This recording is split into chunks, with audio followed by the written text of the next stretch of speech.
morning, good afternoon, good evening, wherever you are in the world.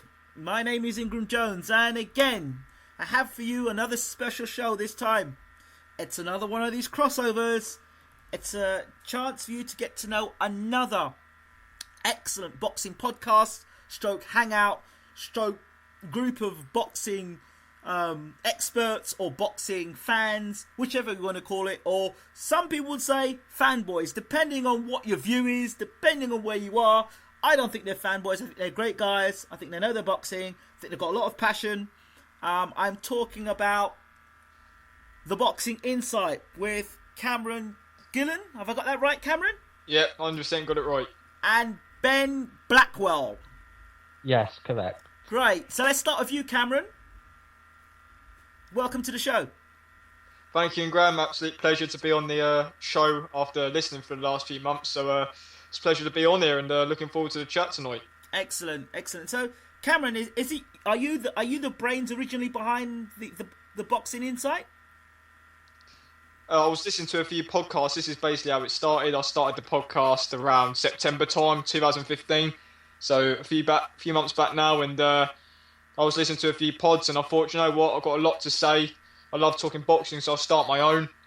We started the Boxing Ground, which was the original name, and that went on for a few months, and then a few more joined the podcast, and we changed it to the Boxing Insight, but we started a whole new channel in December. So really, only about 7 weeks ago we started this up, and Ben's followed suit, and he's joined the podcast, and we're here now. We get fighters on regularly, interviewing them, and just talking boxing, just like all the other podcasts out there do. But we try and do something different. We try and do a bit of a unique dimension and dynamic to the pod by bringing something new with the fighters and spicing up the discussion a bit. But yeah, enjoying it.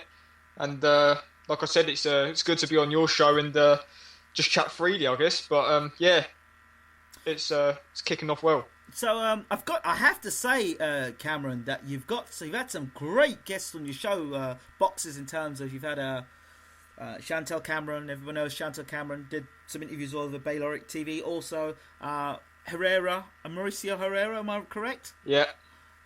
You did an interview with the Filipino Flash, if I'm right. Yeah, Nonito Donaire. Yeah. Nonito Donaire, of course. Mitchell Kelly Smith. Pavlik. Yeah, Yep. Mitchell Smith was last week.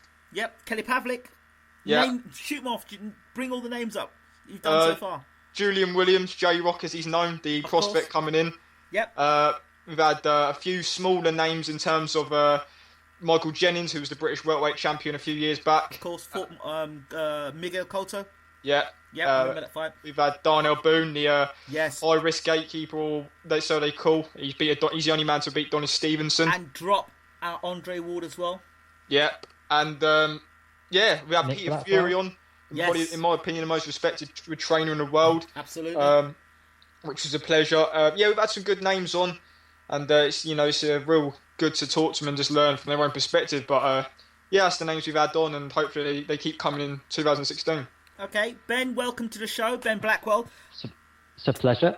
Ben, so how did you fall into this mix with the Boxing Insight or the Boxing Ground? It started. I've been speaking to Cameron for a couple of months since the summer, and Cameron originally asked me to join the Boxing Ground, but for reasons which I don't really want to go into, I wasn't able to commit myself to the project, and it wasn't until around 3-4 weeks ago when I was asked by Cameron again if I want to join the Boxing Insight, and I said, screw it, why not? And it's been going from there ever since. And it's an absolute pleasure working with Cameron because he's a very knowledgeable guy, and he's very clearly passionate about the sport, and his resume in terms of his interviews just speaks for itself. He's done a very good job in a short space of time. Absolutely, and the more people that do boxing like this and do fantastic interviews, it certainly raises the bar. And obviously, if you're doing things which are of some different, some variety, not the same old stuff, it encourages others to step up their game as well. So for me, Exactly. looking at someone like Cameron, going, wow, look at him fly. I'm like, okay, all right, I'll step my game up. So yeah, it's definitely Cameron, you're an inspiration. So that's great. I think competition's good. I think we should welcome competition. It makes us look at ourselves. It makes us question ourselves as people asking questions. What are our intentions? What do we aim to get out of it? So I guess the boxers get better questions. We become better hosts, better presenters, and we give the listening public more information about our fighters, those that we know of and those that we don't know of. And I think by doing that, we kind of cut out less, I don't use the word fanboyism, but we cut out a lot of, well, I don't know who's that geezer, so I don't know his name, so he probably can't fight. So because I don't know his name, he can't fight. We cut that out because we say, okay, there's enough interviews about this guy. Okay, he's been trained by this guy, or he's been at this gym. They've produced good fighters. We can start looking at lines, where we can say good trainer, good fighter, good trainer, good gym, good amateur record, because there's more information out there, and we're not just listening to guys that Sky Sports pick up or Showtime pick up, but we're talking to guys at grassroots level as well, which is fantastic. So, person like Cameron, like yourself, Cameron, and Ben obviously jumping on board as well. It's great stuff. So let's dive straight into this. Cameron, when did you start watching boxing? Started only watching boxing maybe 4 years ago. Okay.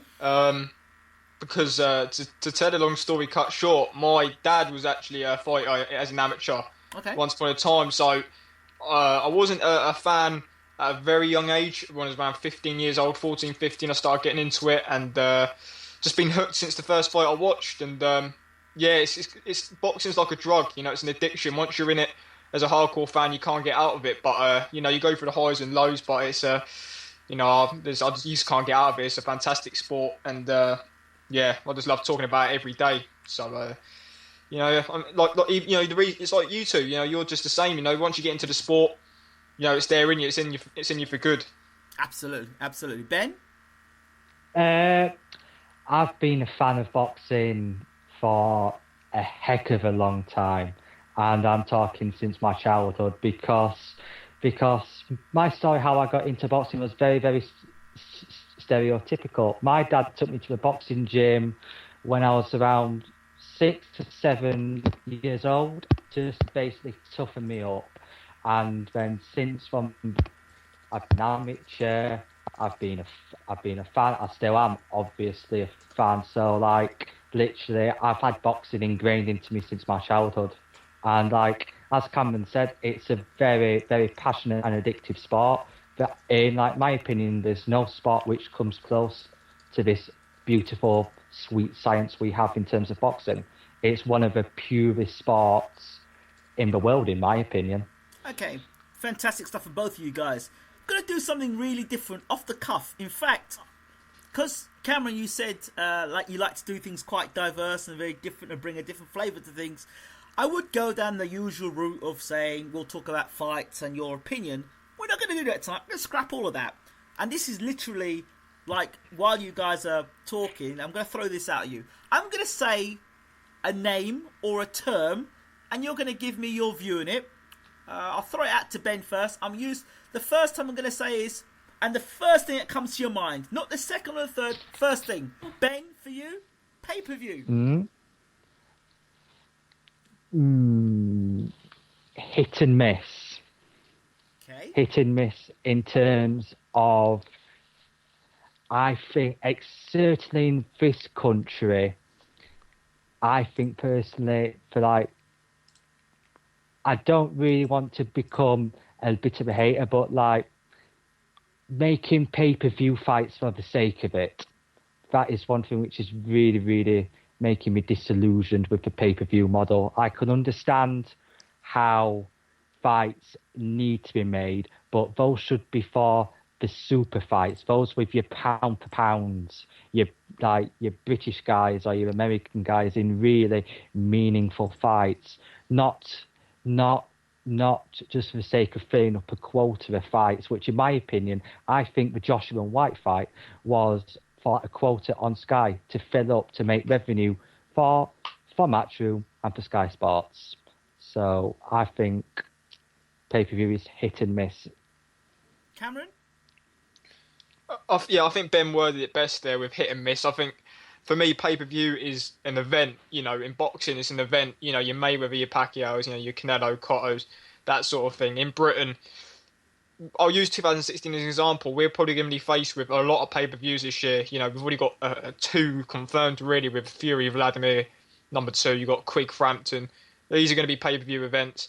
It's just an event, isn't it? It's a special fight that doesn't come around often for me, and but it's all down to financial sense. If a fighter draws, like for example Joshua, who done, was it 400,000 or 450,000 against Dylan White on pay-per-view, if he's doing that type of numbers in the UK alone, then he's going to continue to be on pay-per-view.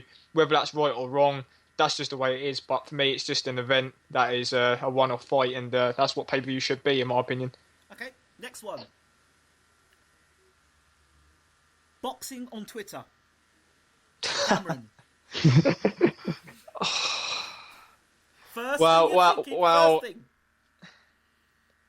Bizarre is the one word I'm going to say, bizarre. Because you'll come across some people who, if you're talking about the fans in one part, you'll come across a fan who talks sense, and then the next day that you think they're talking utter rubbish. That's the special part about the boxing world. Getting into discussions with fans. No opinion's right or wrong. So if anyone gives me hate or slates me on Twitter or social media about my opinion, you just shrug it off, let it go through one ear out the other. It's your opinion, and it's the same with others. That's what makes it good. That's what makes being a boxing fan so good. Getting into discussions, and obviously you try your best to learn from other people. So I'd say it's just bizarre because you never understand fully what goes on Twitter with the boxing. To be fair, Ben. Comical, because some of the stuff which gets wrote on Twitter, especially with fighters beefing on each other, it is absolutely hysterical, and that puts the bandwagon of one fighter's fans against another fighter's fans. A good example is Quigg and Frampton. When the fight was first announced, there was Twitter banter between the fighters themselves and the fans, which really helps drive the event, drives the anticipation. So in that sense, it's a good thing. But on the other side of that, it is when you get your fanboys just slating fighters, basically just for the sake of it. And that is the only negative I have about it. Okay. Best in the world. Cameron. Best in the world. Well, first thing that comes to mind is the best fighter in the world in a minute. Right now we're not sure who that is because Mayweather was that obvious one. He's retired. Whenever someone says best in the world to me, I always thought of Mayweather, and that's the first thing that comes to my mind when you ask me that. Even though he's retired, it's. I think best in the world. There's a standout fighter in boxing. It'll come straight to your mind first off, and I think the first person that comes to your mind for you is really the best in the world and what you regard. But what really is the best in the world?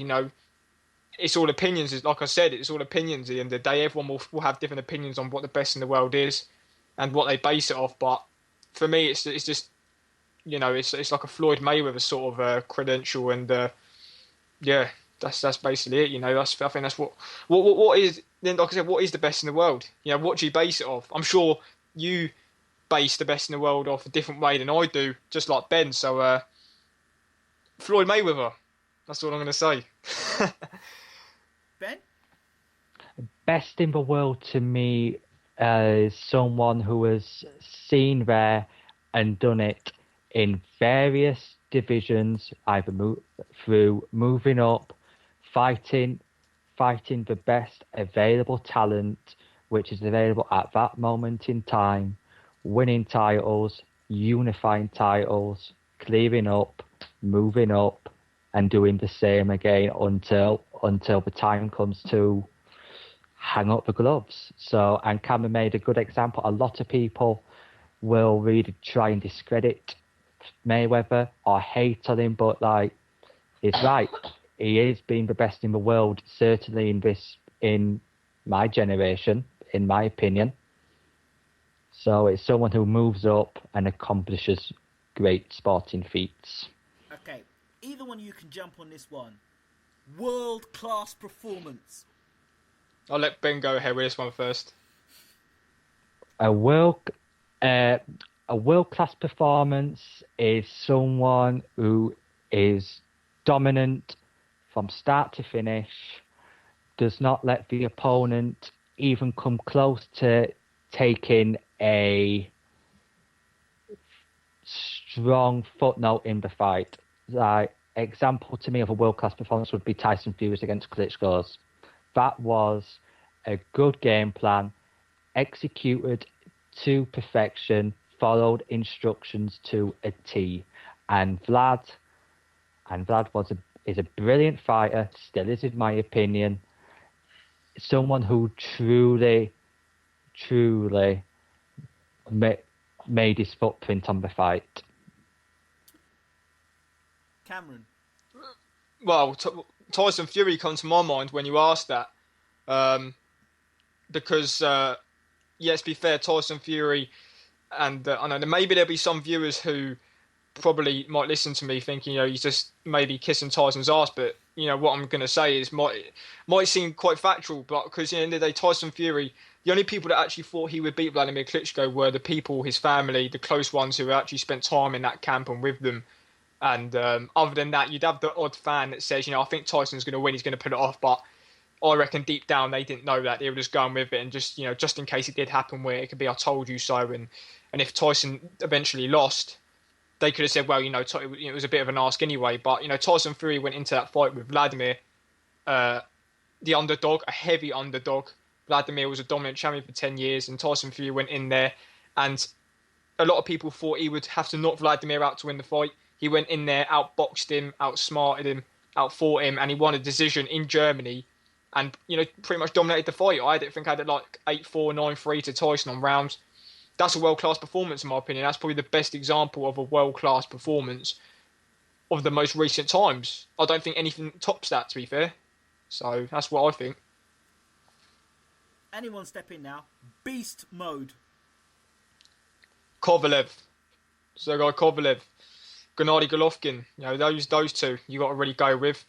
Another one's Roman Gonzalez. I think beast mode is just someone who's just, even at the highest level, is just dominating guys, taking them out. And I want to quickly add about Golovkin, because I said this on social media. You can say what you want about Gennady Golovkin, okay? Maybe he's a hype train, maybe you're not. I do not think he's worthy of pay-per-view yet, but Gennady Golovkin, you can only beat what's in front of you. Over the past few years, he's beaten the best possible contenders, and taking into account the champions didn't want anything to do with him. Chavez didn't want anything to do with him. Martinez, when he was champion, he wasn't interested in the fight.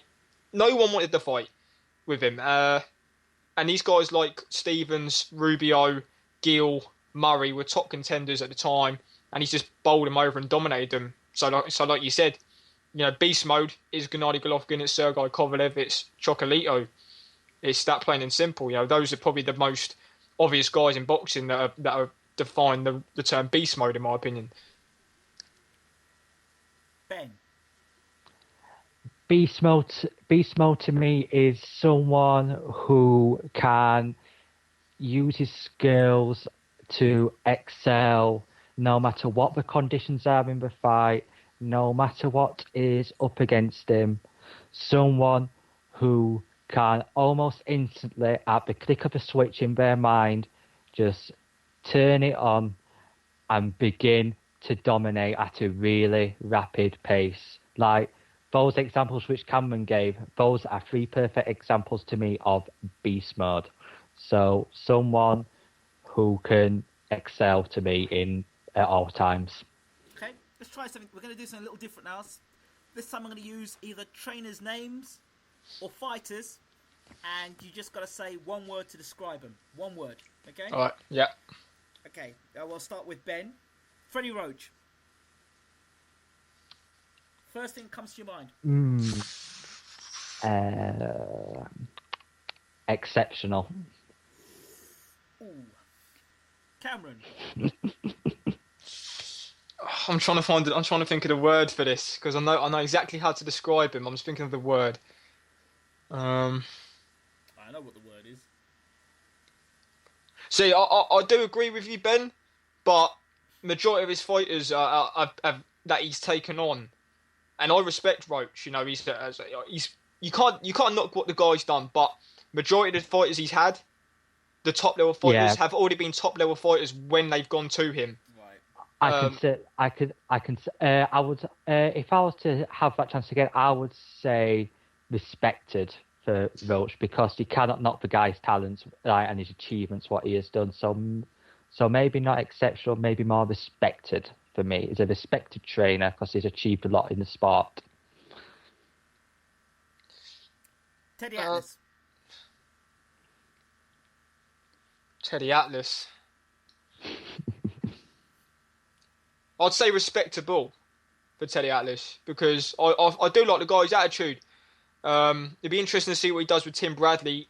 Obviously, he's come back into the sport now with Bradley, but I've always liked Teddy Atlas. To be fair, you know, I'm not saying he's like one of the best trainers of all time, but you know, he gets he does the job with his fighters. He's knowledgeable, and actually, I tell you, that's probably the one word I will use for Teddy Atlas, knowledgeable, because he is a guy with a lot of knowledge, and he knows what he's doing in the sport of boxing. So yeah, I'd say knowledgeable for Teddy Atlas. Ben? I would have to go along the same lines as Cameron. Is very knowledgeable. He knows what he's doing in terms of his coaching. He's been a very well respected coach since the 70s. This is a man who helped shape Mike Tyson's career. But like these days, I see more as a motivational speaker because like when he's in the corner, to me, it seems like it's all the Teddy Atlas show with his quotes about firemen and his stuff with Povetkin previously. Do you believe in magic? Because it's going to have to happen if you need to win this fight. So I would say you cannot knock the guy's knowledge, but to me, I see him more as a motivational speaker than a trainer myself. Adam Booth.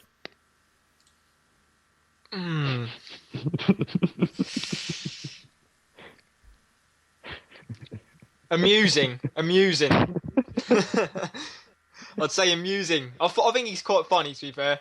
I'm not going to go out on a limb and say he's a world-class trainer because he's not really proven anything that's made him world-class, with all due respect. You know, I thought his game plan with Andy Lee and his will to get Andy Lee in the fight against Saunders was very poor. I think he should have been on Lee in that fight. I thought he'd done a good job with Groves, but obviously, he wasn't with Groves at the highest level. I'd say amusing. I just find his interviews funny. I think he's quite funny to listen to. So, yeah, not got a lot much to say about Adam Booth. I just think he's quite funny to listen to in interviews, and I think he's a good talker. So, he's amusing. Ben? Adam Booth. I've got to disagree with Cameron on the sorts that he hasn't really achieved anything because Not world class, I mean. It's not he isn't world class, but like you could argue on that he did a heck of a lot of work with David Haye, especially at cruiserweight. That to me was when David Haye excelled as a fighter at the cruiserweight because he cleaned up. Even though the division wasn't the strongest as such, you only had John Mamarmek to really contemplate worrying about as such. But like Cameron said, he's a very, very amusing character. He's certainly entertaining from every interview I've seen. He can be also a very, very sheltered person. I think in my opinion, really, really edgy as such in terms of his interviews at times from what I've seen. But I see him as a good trainer, a very good trainer, but like as Cameron said, he hasn't achieved anything to me what's world class in a long time. Let's see if you guys can pick this one up. Ronnie Shields versus Mark Breland. See, I like Ronnie Shields. I rate him as a trainer. Um, I think he does a good job because he's with Erislandia Lara, isn't he? Um, I'm not saying anything at the moment. so I rate Ronnie Shields. He's actually one of my favourite trainers, and that might be quite strange because he's not like a mainstream trainer who is in the media with the biggest fighters and not a world class trainer. But I think what he's done with Lara, what he's done with many of his fighters, is good. He gets them stuck to their pedigree, and he does the job. He gets the job done with his fighters. His fighters get the wins, and I'm not really in for one to kind of discredit trainers because it's a hard enough job for him to do it. But I rate Ronnie Shields. I mean, I'm not sure what Ben thinks about it because Ronnie Shields isn't like a main time trainer, but I've always rated him, and I don't know why I've done it, why I rate him, but I always have. Ben? I do rate Ronnie Shields as a trainer. I think like as Cameron said, he's done a very, very, very good job with Erislandia Lara, and his fighters are very, very successful in terms of consistently winning. He schools them well in terms of their technique, and it's one of those trains which goes under the radar. He's not always in the media. Is very, very. I'm finding it quite hard to explain myself here, but I really do rate Ronnie Shields, but I just can't find that exact point to really describe him as such. I do apologise, but I'm just going through mind freeze. So what about Mark Breland, both guys? No comment on Mark Breland? No. Cameron? No, I'm not really educated with Mark Breland, to be honest. Okay, let me break it. What I was basically saying to you, Arthur Spilker versus Deontay Wilder. Deontay Wilder has Mark Breland in his corner. Mark Breland was, I believe, a former Olympic gold medalist. I think he's part of the 84 team, same team that Evander Holyfield was that year of the Olympics. Mark Breland, Meldrick Taylor, Pernell Whitaker, I think Breland was one as well. But Breland went on and won the world championship, welterweight championship, knocking out Roy Hannigan. But also, he now is the trainer of Deontay Wilder, and Spilker's trained by Ronnie Shields. So that's why I was kind of bringing those two trainings together. Clever move. Clever move. So how do you see? No, hang on a minute. I think I know what you're on about. Yep. So how do you see that fight going out? Because I've just talked to the two trainers there. Well, Wilder Spilker, yeah. Yes. See, Spilker's a step up from probably Duapis and Molina. Indeed. Yeah. But does anyone actually expect anything other than a Deontay Wilder win? I don't think so. I think this is another routine win for Wilder. But I've always been, not to say critical of Deontay Wilder, but I've always been a bit black and white with him, where I just think that he's learning on the job. With the fights he's taking right now, with the fights he should have been taking 10 to 15 fights ago. Let's be fair, he took the likes of Jason Gavin in his 33rd fight. He took, it was his warm-up fight for Stavern. He fought Audley Harrison in his 28th fight. It's been a long process that's actually got Deontay to where he is now, but,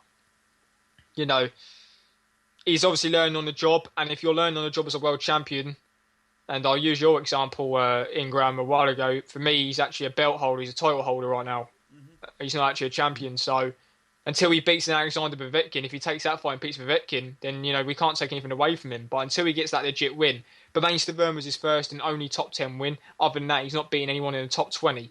So top 30. Well, top 30 even, yeah, but in the heavyweight division, they've been ranked in the top 15 by the WBC, but in terms of the full heavyweight division, they're not even top 30 guys, like you said. So this should be a routine knockout win for Wilder. I'm going to say the 6th round, Deontay will knock him out in, but interesting. has to fight Povetkin next. If he wants to get credibility, he has to fight Povetkin. What I think will happen is he'll vacate the belt, and on Heyman's advisement, and he'll go for the winner of Charles Martin and Glasgow and pick up another title just to sway the Povetkin fight.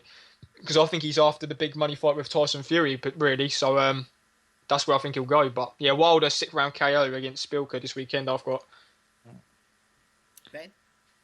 I think Spilka will take Wilder the full 12, in my opinion, because from like what I've seen of Spilka, he is a big step up from Dupois and the Molinas of the world, and he's got a good solid European guard and technique. It's solid, nothing amazing, but he's got the basics, which is a start from previous Wilder opposition. He'll be game. He'll come and have a go. I think he will have some success. I can see him taking 3 or 4 rounds, but I can see Wilder just not schooling him, but I can see Wilder in a dominant points victory. I see it very differently. I see Spilka being a handful for Wilder for a number of reasons. I think that you've got Ronnie Shields in that corner. I think that Spilka's learnt from his defeat to Bryant Jennings, where he wasn't really taking the fight game seriously. I think you've got two Polish fighters fighting on the same night, if I'm correct. Fighting for the Glasgow. Glasgow's on the Ukraine. Okay, Ukraine. My apologies. Yeah, he's Ukraine. Yeah. I thought he was Polish at one point. Oh, never mind. But No. but I believe that Spilka carries better hand speed than the 2 last fighters he's. Oh yeah. Yeah, definitely. Yeah, He's definitely a step up. He's definitely a step up. it's a big step up. Southpaw style, and he's got the power to knock Wilder out. Because if you look at some of the guys that Spilka's knocked over, they're guys as big as Wilder. So he's a big enough guy, and he's got enough hand speed and enough movement to cause. And he's the southpaw, and he's going to be trained on Ronnie Shields, so he's going to have good tutelage. That's the thing. Yeah. Well, so I think hand speed cause problems here. Who is actually Spilka knocked out a note? Because I think he's got something like 15 knockouts and about 20 wins, right? Yep. So I can't think of anyone he's not. All I know is he's beat Adamek, who was shot to pieces by the time he beat him. Yep. I think he's beat Brian Minto. Yep. Yeah. He's not knocked out anyone of note. He's obviously got some power, but it's like, obviously he lost to Jennings, didn't he? But I do rate Jennings. He's only got that one loss on his resume. But that was before he's taken this fight game seriously. After Yeah, fight, it was about 2 years ago that Jennings lost. But and the other thing, let's take into consideration, Wilder is not Mr. Rock Solid Chin, is he? No, he's not. No, he he's got not. caught by Dwappers. He got caught was it? He was dropped on. He was on the seat of his pants by a guy called Scoliers. Yeah, and would you know what's funny? That's that fight and that knockdown that Wilder got knocked down in. You cannot find footage of that anywhere. There you go. It's been removed. That's why I cannot be solid in any Wilder fight, because as far as I'm concerned, once you're that chinny, there's always a vulnerability in every fight you could get taken out. Yeah. And if you got somebody's game, you look at the Garcia. Was it Garcia who fought? Who's this? The heavyweight, the guy before Duhapis. That was Molina. Eric Molina. Molina, not Garcia. Molina, yes, Molina. And Molina rocked him badly. Yeah, he did, yeah. And Molina's got slow hands, slow feet. Yeah, Molina's not even Molina's a B plus heavyweight. Maybe even C. There we go. I'll put him a C. Yeah. I think Spilka's a better quality opponent. Spilka's his best defence so far. And I think the other thing is, there's some questions. Spilka's aware of the power of Wilder. He said it quite clearly. He's also said that if you look at Wilder's punch power, when he moves up in class, he's not as powerful. Look how long it took to get rid of Duhapis. Look how long it took for him to get rid of Molina.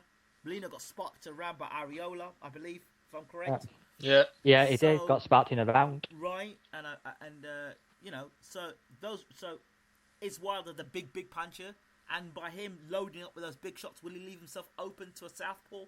Oh, cool. Well, I'll say this. I'll quickly add this. Wilder's got power. Yeah. There's no doubt. You can't take that away. Obviously, he's not his first step up and his best opponent. He didn't knock out, but Wilder's, when he's with his offense, he's very sloppy with his offense in terms of technique. Yes. And he leaves himself open. His defense is not great.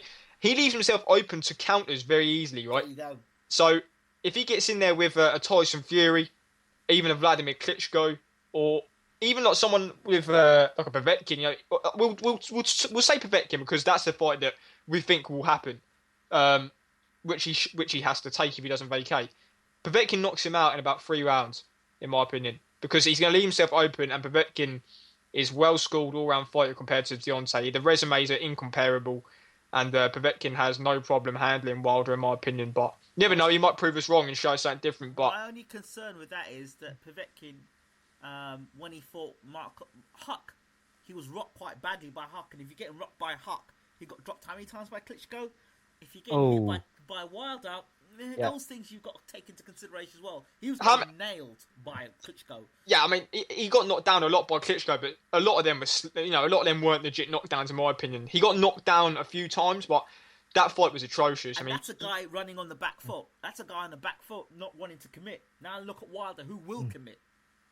Yeah, I mean, but there's a difference in ability and skill between Deontay and Vladimir, isn't there? Yeah, but you got one who wants to commit, and one who doesn't want to commit. And with somebody who wants to commit and will lay it on the line, he may follow through with his shots more than Klitschko will. Povetkin looks a different fighter since losing to Vladimir. I mean, he's beaten the likes of Wack, Perez, Takam, Char. I think he looks bigger. Of course he does. I mean, obviously there's he's looked. Of course, but you never know what goes on over in those Russian areas, but Povetkin looks dominant and he looks a much better fighter, which is odd because he's pushing on in age now, Povetkin. Yeah. And he's actually starting to look better. Is there any possibility that the fact that he's fighting in Russia all the time, that there's some political stuff going on there, that he's in Russia, nobody's actually going to beat him in Russia? Well, yeah, maybe so, but the fact is we're not going to find out because Povetkin keeps knocking them all out. That might just be the script at the moment. You come over here, take your money, get knocked out and go home. Well, yeah, I mean, let's be fair, Maritz Watt's an iron jaw, absolute animal of a man. He just won't put him away. He's not that good of a fighter. He's robotic. He's a robotic European star, but Wack has got an iron jaw. And Povetkin, Vladimir couldn't put him away. And Povetkin put him away. Well, he didn't put him away, but he beat him up so bad that he had to end the fight on a cut. He couldn't continue with the cut, even though it was the last round. It probably might not been stopped, but he got Wack out of there, and that shows a lot in my opinion because Wack's an iron jaw, Iron jaw, but that's it. I mean, really, I mean, Wack's just stands there and gets hit. Wack, but Wack, exactly. Got to give it to him because by name, Wack by nature. But anyway, Yeah, it's ironic to be fair. Yeah. Yeah. Let's have a talk. Let's talk a little bit about Charles Martin. Yeah. See, this is interesting. This fight, Charles Martin and Glasgow, because I've seen a lot of Glasgow. I only recently saw a bit of Charles Martin when this fight got made. I heard of Charles Martin before this fight was made because I think it was about a year ago. Eddie Chambers was tweeting Charles Martin because he wanted to fight him. So I checked Charles Martin out. Powerful puncher, Charles Martin. It seems he's not really fought anyone of note. I think his best win is I know for a fact he fought Tom Dallas from the United Kingdom. Mm. He fought Zumbano Love. Other than that, I don't really know so much about him. I've been told that he's not great, but I'm not going to go into it until I've seen enough of him. I think we're going to see what Charles Martin's about in this fight because Glasgow's been on the end of some gift decisions in my opinion. I thought Cunningham beat him. I thought Adamek beat him. Wilder beat him. Wilder, what's his name? Adamek. Yeah, Adamek. Malik Scott, sorry. Yeah, Malik Scott. Adamek beat him. All these guys beat him in my opinion. So, who do you pick in this fight? Because these are two guys, in my opinion, and I read a tweet earlier saying I think Anthony Joshua's ready for the winner of this fight because what have these two fighters done that Anthony Joshua hasn't done? I think Hughie Fury would beat both of them. Of course, yeah. Yeah. Joshua and Hughie Fury would beat. Look, Charles Martin's resume isn't as good as Anthony Joshua's. Now, hold on a second. Now you say his resume is not as good. That doesn't mean he's not going to be a good fighter. Or even No, definitely not. But I'm just saying, Anthony Joshua's obviously ready you can argue a case that he's ready for the winner of this fight, because what have these guys actually shown to say that they're a level above Anthony Joshua or Huey? But then I could argue and say to you, who's Dillian White beat? Yeah, good point. Of course, but So I could say, who's Dillian White for? And then I could say, well, Dillian White troubled Anthony Joshua. Of course, but let's be very... Okay, I'm not going to start... I mean, I'm anything but an anti or pro Anthony Joshua fan. I'm talking it from a neutral point here, right? Of course. So, Erich and Baktov, and before people start saying I'm comparing him to Pernell Whitaker in terms of defense, right, or anything like that, you know, these guys are actually I'm not saying they're great opponents, but compared to like Charles Martin's fought, they're more notable than anyone Charles Martin's fought. Joshua's resume isn't that bad going into his 15th fight. I think he's actually where he should be right now, in my opinion, because... So I'd say Anthony Joshua's ready for the winner of his fight. I don't want to get into anything about Anthony Joshua too much, but on terms of Charles Martin, I've not seen enough of him to kind of comment on what he's good at and what he's not good at. Okay. I've seen enough of Glaskov to tell me that he's not that good, because he's been on some receiving ends of gift decisions, in my opinion. But we'll see what happens in this fight. It's going to come down to this fight. We'll see what happens Saturday. Ben, what do you think? I think we can all agree that Glaskov has been on the end of some right humdingers of decisions. I think personally, he's a solid B-level fighter, and is not really exceptional. I can remember back in as early as 2013, main events were bigging up as going to be the next big thing in the heavyweight division since Klitschko, and it clearly hasn't come to fruition with them plans. And with Charles Martin, I haven't seen much of him, same as Cameron. Just know that he's fought Tom Dallas. Mate, not many people have seen a lot of Charles Martin. Trust me. Exactly. Like, I thought at first that this was just someone plucked up from at the deepest level of the rankings, but when I've done my research for him, it's like, obviously it's high up in the rankings. There must have been, I don't want to play conspiracy theories, but someone must have pushed some brown envelopes up through to get him up in the rankings and into that position. He's got Al Heyman behind him. Yeah, the power of Al Heyman. Thank you, Al Heyman. I feel that this fight goes two ways. Martin by knockout, Glaskov by points. This is going to distance. This is going to distance. Glaskov by points. Distance. Glaskov on points. Yeah, Glaskov on points. This is going to distance, in my opinion. I'm going Martin early knockout, or Glaskov points. I got Glaskov on points, not clear, but enough to show that he won a fight. It's not going to be. If Glaskov If Glasgow's even got dropped in the 12th round, he'll still get the points decision. So well, of course he will. He'll win a close fight on points, in my opinion, Glasgow. I will go Martin early, knockout. Well, it'll be interesting then. One of us are going to eat our words this Saturday. Martin may end up being the next best thing since sliced bread. Martin will go in there and knock him out in the first round now.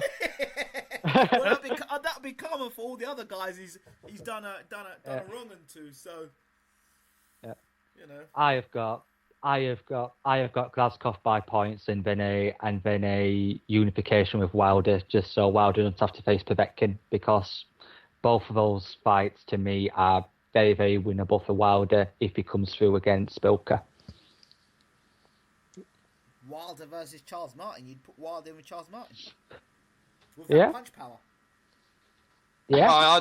Let's be fair, Heyman would rather put Wilder in there with Charles Martin instead of Povetkin, because, you know, he's got two of his own guys in there then, and one of those... It's a house fight, yeah, of course. It keeps it in-house, exactly. That's true. What about... Let me throw this one up at you. If I were to make a statement, Hay versus Demori is a fanboy fight, what would you say to me? As a fanboy fight? Yes. Describe what you're saying. I'm just making a statement. David Hay versus Mark Demori is a fanboy's fight. Well, the fight is trash, isn't it, to be fair? Okay, I mean... So, let's talk about it, and then I'll give you my explanation afterwards. I mean, okay.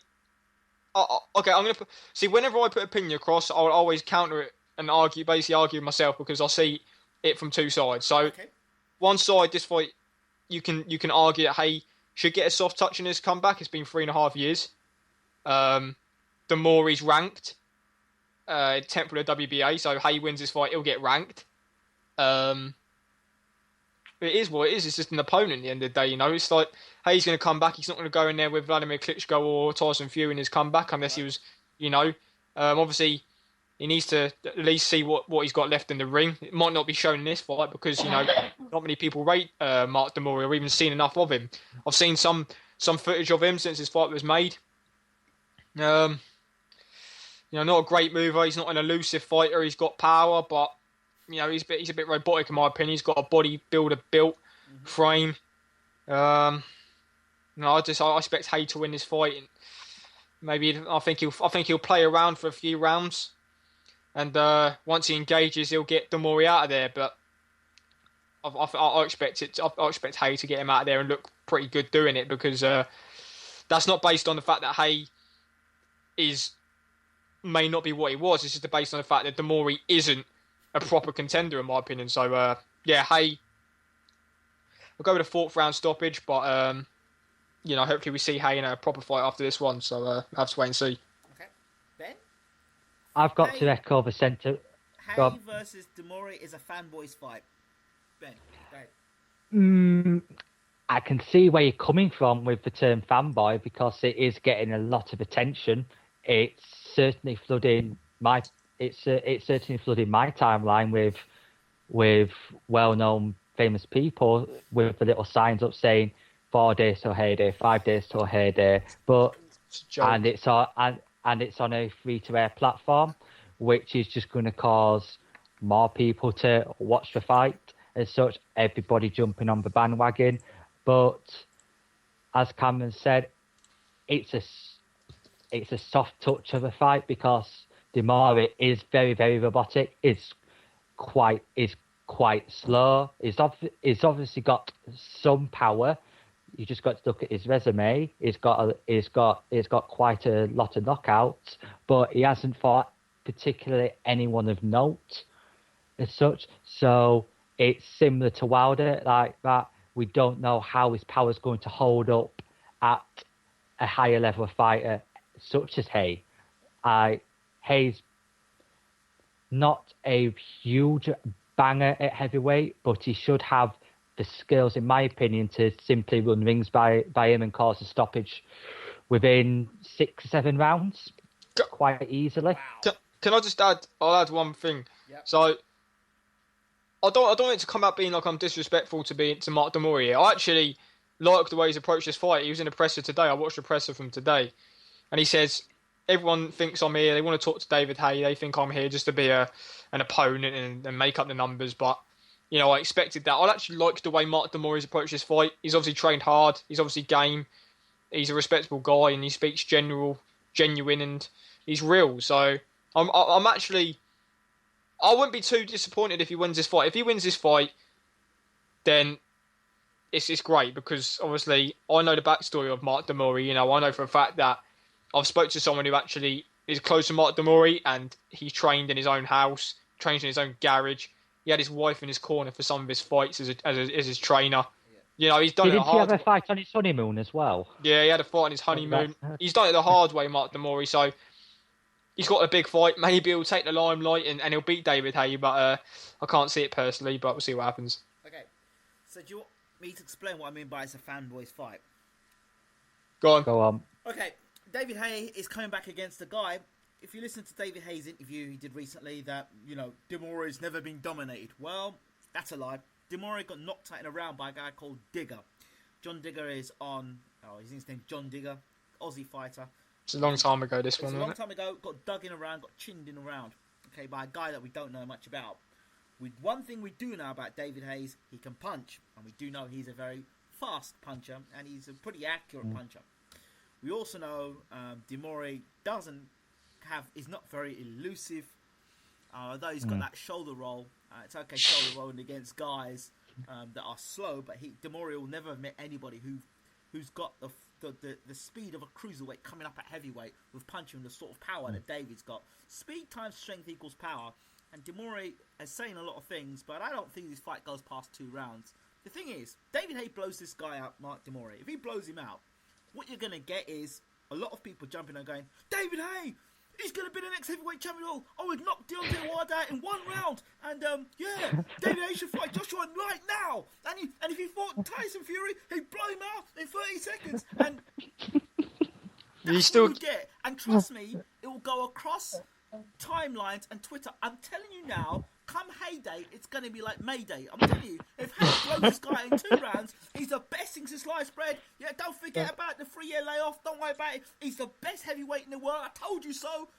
And all these Haye fans that have been getting completely rinsed out for the last 3 years are going to come out of the woodwork, literally going to come out and start saying how Haye's the best thing since sliced bread. We'll forget about the Klitschko fight. We'll forget about that night. And we'll say, Tyson Fury's running scared. And they'll listen to David. And David will be back on it again. And everyone will talk about he should fight Anthony Joshua from blowing out Mark Demore. That is what I mean by a fanboy fight. Yeah, I see where you're coming from. That's definitely, that is going to happen. You're going to get the fans that do that, but it is what it is, Yeah. But it is what it is. For a boxing purist point of view, you see it differently. But from a fanboy's point of view, another example, another fanboy point of view. After Barry Hearn watched Anthony Joshua knock Dillian White out, what did they go and ask him afterwards? They said, what did you think of that fight, Barry? Barry went, what you're watching there is the best heavyweight in the world. Witnessing history in the making. Right, exactly, right? He's the best heavyweight in the world. Now... It's embarrassing. What? Hold on. Yeah. That's cringeworthy. If that's not virgin fanboyism, then I don't know what is. Because... And this is a man who's supposed to be in a professional position within a company. He's supposed to be saying... He's supposed to be hyping up his fighter, obviously. He's a salesman. He's a salesman. So hold on. He's like basically, he should belong on the second car forecourts of Dagenham. So, hold on. Tyson Fury's just beaten a guy who's been champion for over 11 years, considered one of the best heavyweights of all time.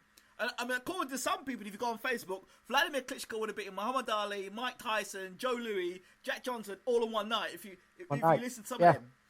Well, Tyson Fury. Go ahead. No, I was just about to say, well, to some fans, Tyson Fury still isn't as good as Anthony Joshua. Well, so this is my point. Exactly. There we go. So people I'm not disrespecting Barry Hearn, but that statement right there is fanboyism, and it's the same sort of fanboyism you're going to hear after Haye. If he does the business against Demore in a couple of rounds, which I think he will do, then you're going to get that. You're going to hear it, and it'll be all over Twitter. That's why I say it's a fanboy's fight. I can see what you're saying about fanboy, but I can't stand that term. I mean, even on social media, I think it's got to a point now where I've spoken to enough people who have actually got knowledge of the sport where I just don't interact with certain people on Twitter. I put about 3 people I follow on Twitter I'll actually interact with. If I ever write a tweet and someone tweets me back and I don't reply, it's because I think your opinion's irrelevant. It's not even worth talking. But because we're talking about boxing purists. That's why I call it a fanboy's fight. A boxing purist will sit back and say, "Yeah, Haye's been back. He's come back after 3 years. Demore, okay, it's his soft touch. Let's see how he does. Is he going to be ring rusty? Blah blah blah." So we take it as that. We're not having countdowns. We're not talking about the second coming of Jack Johnson. We're not talking that way. We're talking realistically. We're talking weights and measures. We're looking, okay, he didn't do great against Klitschko. He's been out a while. Let's see how he does. Even if he beats Demore, let's see what he does after that. We're not...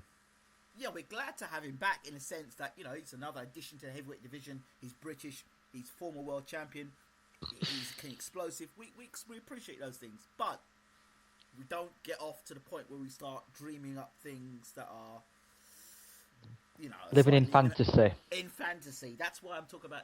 It's a fanboy's fight, and I'll see everything real, right? And I've been called boring and like robotic personality because of that. Because if someone ever says, I always say, I'm like, everyone's entitled to their opinion, but whatever you say to me, you can call me every name under the sun for what I put out, but it don't really bother me.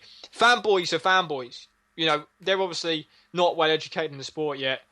The casual fan is another word for him, but eventually, that's what Matchroom's good at. Let's be fair. I mean, Eddie Hearn, Barry Hearn know how to sell to the casual fan, and they know how to sell to all variety of fans, and that's why they pack out arenas, and that's why Anthony Joshua is being built to this stardom in terms of pay-per-view that he is. Dylan White, Anthony Joshua is not a pay-per-view fight, but from what it sold, it looks like Anthony Joshua's this big pay-per-view star, but he's not. It's just the fact that they've built him up so well, and they've said all this stuff, and a load of people are buying into the stuff they're saying about him. So you can say what you want. It's clever business and move, but as a purist like we are, it's not what we want to hear, and it's not what we believe. So choose to ignore it. But so let's make a positive. Can we turn this into positive? I'm sure we can. The term fanboyism or fanboys. What can we do as boxing aficionados or boxing fans or boxing purists? What can we do to encourage this breed of fanboyism to progress from being a fanboy to being a little bit more knowledgeable? What do we do? How do we go about this? Well, as example. Well, even on social media, I mean, if I see some comments and I'll say, well, I'll be respectful and I'll say, listen, if I see a fanboy or a casual fan, especially when it comes to an Anthony Joshua fight weekend, where I'll use an example. A lot of my mates don't watch boxing at all, but when it's an Anthony Joshua weekend, I'll get an inbox from them saying, "Oh, Anthony Joshua's fighting this weekend. What do you think of it?" And I'm like, "Wait, I didn't know you watch boxing." I goes, "No, I don't, but I know how big Anthony Joshua is." That's a perfect example of a casual fan and a fanboy, because they'll tune in for Anthony Joshua and no one else. So half these guys that actually buy the pay-per-view for Anthony Joshua would have been the first fighter they've ever seen fight. Okay, so how can you bring them into the sport of boxing as the way we are? Try and educate him. Try and make him see facts that we see. Just say, just tell him about it and how it is, rather than just believing what they are being marketed to them by like the Matchroom and all this stuff. I think that's all you can do. How can you do it? I mean, you can do podcasts and shows like this are probably a good way to do it, because maybe they'll tune in and they'll think, well, I like listen to that, and they'll learn more information. They'll tune in more. Maybe that's a good opportunity. I think podcasts are good for that. But you can't force someone to watch the sport on a regular basis, can you? So, I mean, it's hard. It's a hard question to answer, I think you just got to maybe encourage them to watch more, encourage them to read more about it, and just see where it goes. I mean, you can't really do anything else. Interesting. Ben, do you have a take on that? It's how can you educate someone who is not a full fan of the sport, who will just watch the big fights, such as your Frotchers from the past gone by, your Mayweathers, your Hattons, your Joshua's right now. You cannot like exactly get someone and sit them down and make them read the Ring magazine from 1960 something, can you? No, you can't. So you can't. So I just think I think personally you've got to make these fights more accessible. Like, Ben, can I intervene there? Have you read a Ring magazine of 1960? I actually have. No, I haven't. Yeah, I have. Oh well, Cameron, kudos to you. Well, only because a very old relative in my family has one. So well, that's you see. I have got my dad's old copies, but that's only from the 80s, so I'm still 20 years behind. Can I just quickly add a topic, right? Yes. So in terms of the Ring magazine cover or boxing magazines in general, yes. These are becoming out of date because so many people use the internet, so many people online. Yeah. That's where you find the boxing news. I mean, most people will listen to a podcast and actually go to a shop and buy a magazine, or they'll listen to interviews like the IFL. That's what this generation, what this day and age's media is. Yeah. Not many people, only people who are 60 plus who don't know how to use the internet will go to a shop and just watch boxing and read the magazines about it. They won't do anything else because that's what they know. Whereas us, who were born in the last, even not the last 30 years or 40 years, we're adapted to the internet. So we know that's what we know in terms of finding out about the sport. So, that's basically it. But the magazines aren't really. They still get released but let's be fair, how much of the population of the boxing world actually read them magazines and buy it? Very interesting point. Got two. I'm very interested. Sorry, go ahead, Ben. No, I was just going to say that, like, even most of the mainstream boxing publications are available online as subscription anyway. So like, boxing magazines will eventually be phased out within the next decade, I think, personally. Yeah. Okay, two very quick questions. Number one, I'm going to throw a name out there. I want you to, and I'm going to use the fighter's name, and I'm going to say Twitter. And you tell me what you think. Lucas Brown, Twitter. Retweets a lot. Okay. Heck of a lot of the retweets.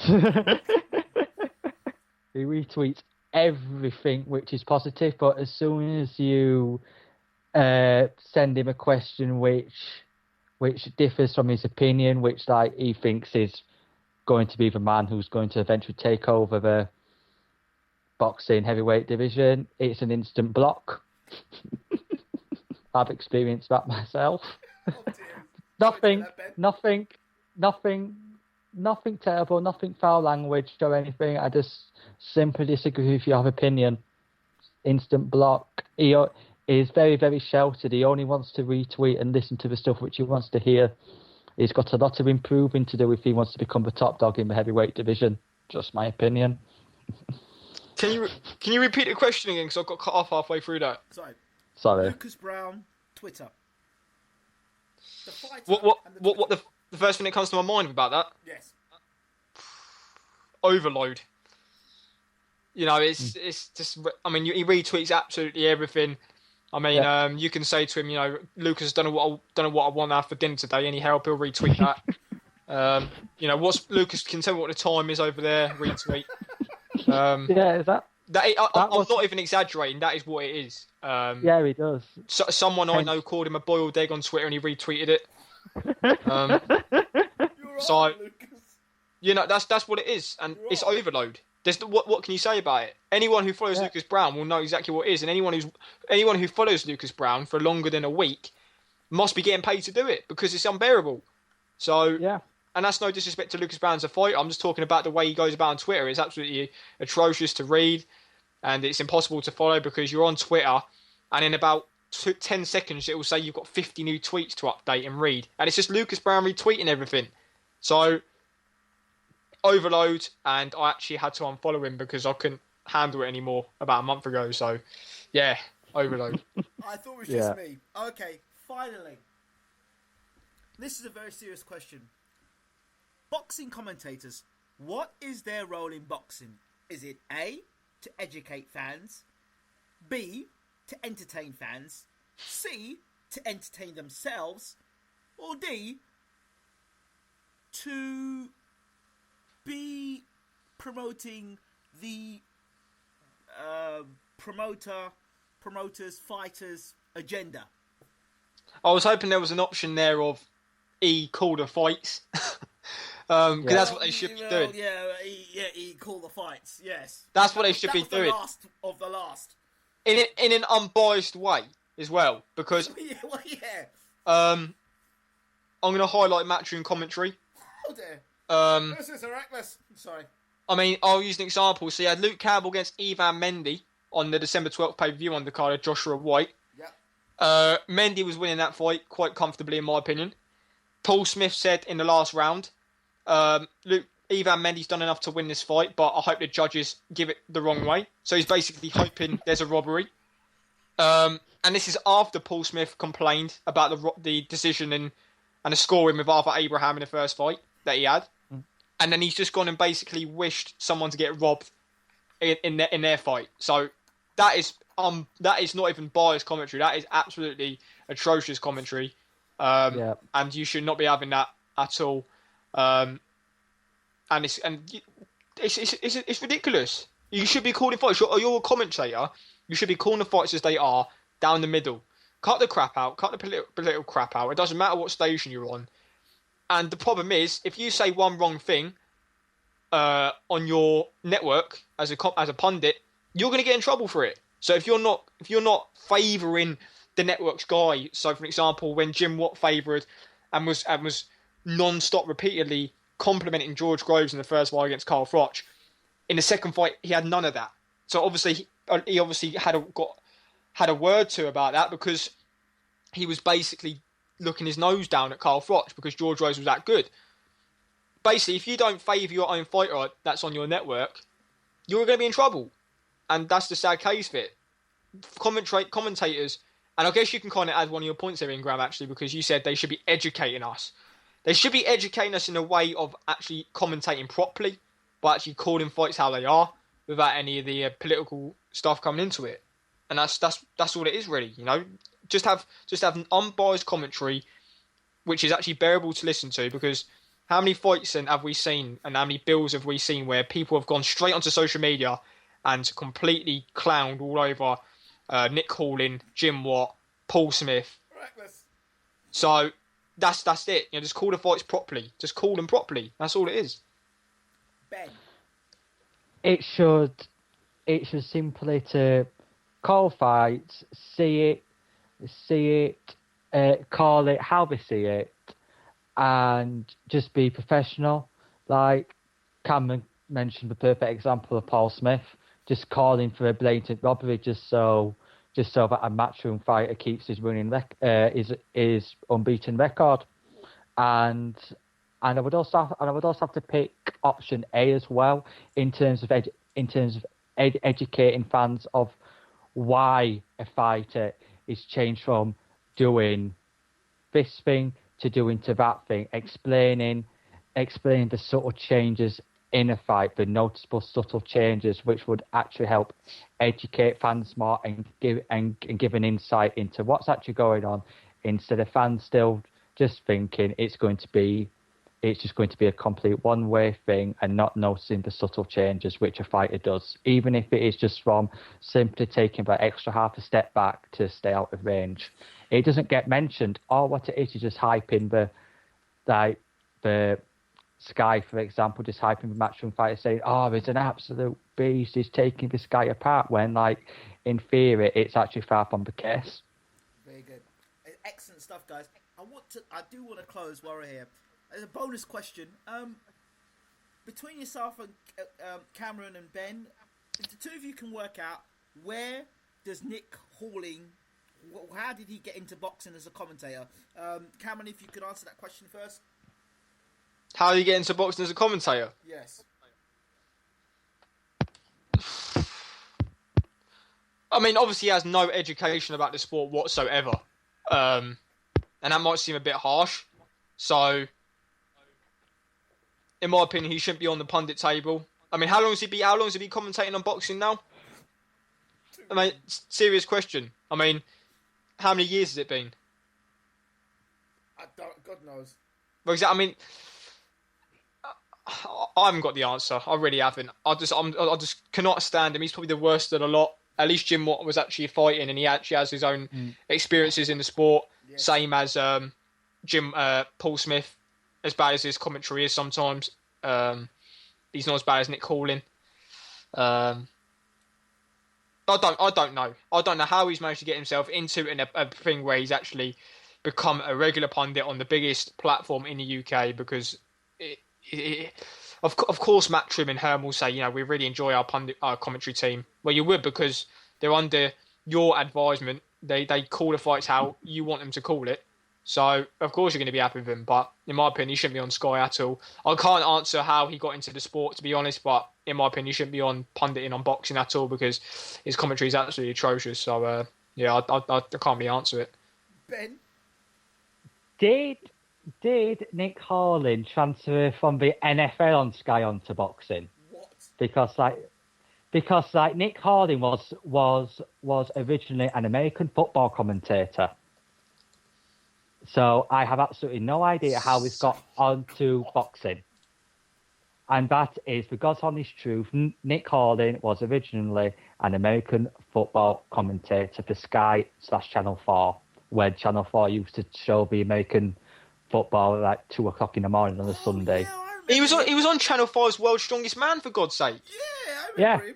Yeah, I remember that. Yeah. Oh wow. Yeah. So then, like his original sport is American football. So Christ knows how he's got into boxing. Maybe he's just said, "I'm just going to be a yes man." It's his reputation. And that is how he's got.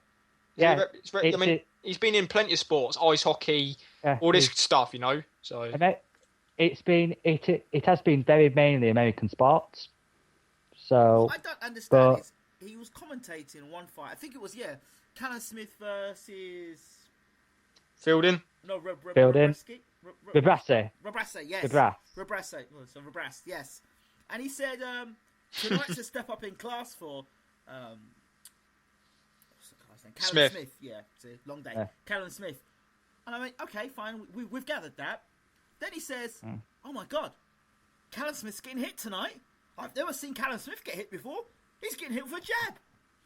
It's a step up in class. It's going to be expected. I'm like, hold on. We are in the sport of boxing, right? And you will get hit with punches. And you're stepping up in class. You are going to get hit with punches. This is the art of boxing, correct? Well, exactly. And if the thing is, if you want to match your show, you get hit with a punch, the commentary start having a heart attack. So yeah. It seems like the Sky commentary are trying to make out that their fighters, matchroom fighters, are absolute untouchable beasts, and anything which resembles a blemish is a major disaster. Levels above anything else, basically, on their product. I have to stop you guys here, and I've got to say this, because if I don't flip over to Box Nation, I'm going to be told and said, oh, why didn't you focus on Box Nation? So let's just end with the Box Nation thing. Sum it up, guys. Box Nation. Cameron first. Oh, I enjoy Box Nation commentary. Barry Jones and I enjoy Steve Bunce and all them. I do enjoy them. I think they actually call the fights properly. They actually call them down the middle. Barry Jones is really good. Mm-hmm. Box Nation's commentary are a lot and levels above Sky's commentary. So I think in my opinion, I'll end it by actually being high on Box Nation. Barry Jones, the commentary team on theirs. I think they do a fantastic job, and hopefully it continues. Ben? John Rawling, Barry Jones, Seth Bennett, who fills in from he's good. Seth Bennett, he's good. Yeah, he is there. Yeah, those are like, in my opinion, the best commentary partnership on British network television for boxing. They're like call fight savvies. There's no bias. Barry Jones will actually explain things at end of the round, explaining why this such and such fighter had a good round and what he's done, and from changes as he's been following instructions, and actually making sense of what's actually happening on your television screen.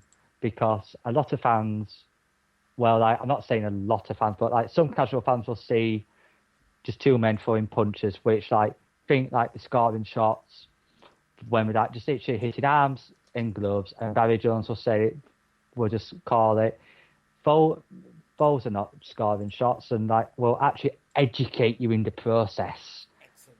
And yeah. Guys, I'd like to take this opportunity to thank Cameron and Ben for being from the Boxing Insight, and don't forget to check them out on YouTube and on iTunes, and follow them on Twitter. Ben, what's your Twitter? Mine is Ben Blackwell 91. And you, Cameron? I mostly use the actual podcast channel now more than my own, so I'd advise to just follow at TBI Radio Show. So the at TBI Radio Show. Personal account is at Cameron Gillen 95. Okay, and to close, both guys, have you got any final comments to anybody listening now? Yeah. First off, I appreciate you letting us on the show tonight. Been watching your show for considerable about a month now, and whenever I'm online, I always tune into your shows and all your interviews, and it's something different to all the other shows that you see online. So I advise anyone to listen to it, and I do. So it's been a pleasure being on your show tonight, and hopefully we can get on it again. And like I said, any time you want us on, or myself or Ben, or you want to pop onto ours, and no problem, I'll do it again. I'm looking forward to coming back onto your show. Ben, any final words you have for yourself? I just want to say thank you very much, Ingram, for letting me come onto your show today. I've been following on Twitter for years. I've been subscribed to all of your channels since forever, and this has been a great honour to speaking to the great man Ingram Jones himself. So I would like to thank you very much and echo the words of Cameron of saying you are welcome on the TBI podcast anytime you like. First of all, I would like to say a thank you. Secondly, I would like to say that it's not about letting you on the show. It's about the fact that you're boxing family. And I take you guys as family, boxing family. And it's not about permission. It's about the fact that it's just an honour to have guys like yourselves on the show. I could have fanboys. I don't want to go there, Cameron, but I could do. So I don't want to start you up on that again, but I could. So we'll leave it there. Thank you both, guys. Go ahead, Cameron. You're going to say something?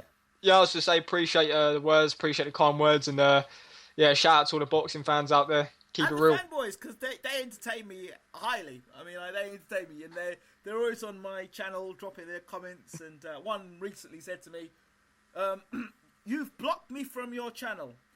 I said, well, it's interesting I've blocked you from my channel because now I'm on somebody else's channel and you followed my comments over to their channel and you wonder why I blocked you. Figures. Guys, take care and speak to you soon. Take care. Bye-bye. Thanks. Cheers.